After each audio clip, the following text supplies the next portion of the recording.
Certainement, si tu agis bien, tu relèveras la tête.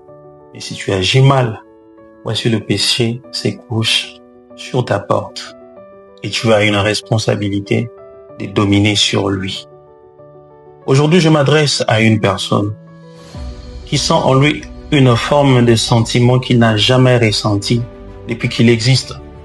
Une forme de jalousie contre son prochain qui a peut-être une forme de l'évolution que tu n'en as pas. Qui atteint peut-être des endroits où tu n'as jamais atteint dans ta vie.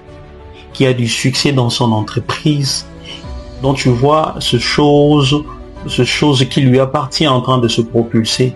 Mais au-dedans de toi, comme s'il y a quelque chose qui te retient. Il n'y a pas la joie quand tu vois l'autre en train d'avancer.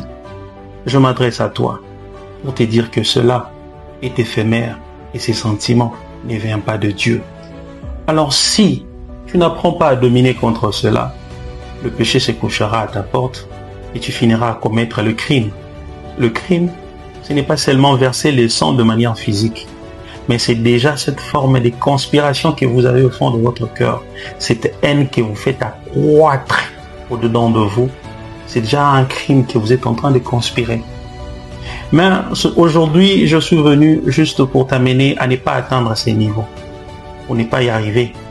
Je te donne un conseil biblique que Dieu a dit à Caïn dans ce passage. Il lui a dit, domine. Dominer veut dire employer tout le grand moyen. Partant le souffle et la nature de Dieu qui est en vous afin de résister contre tous ces sentiments mauvais qui t'irritent à jalouser ton prochain. Je prie pour toi là où tu es, que tu vives la bonne main de Dieu, que le Seigneur augmente encore ta sagesse et qu'il te donne encore plein de force afin que tu sois cette catégorie de personnes qui se réjouira du bonheur de l'autre. Que le Seigneur te bénisse de partout où tu es.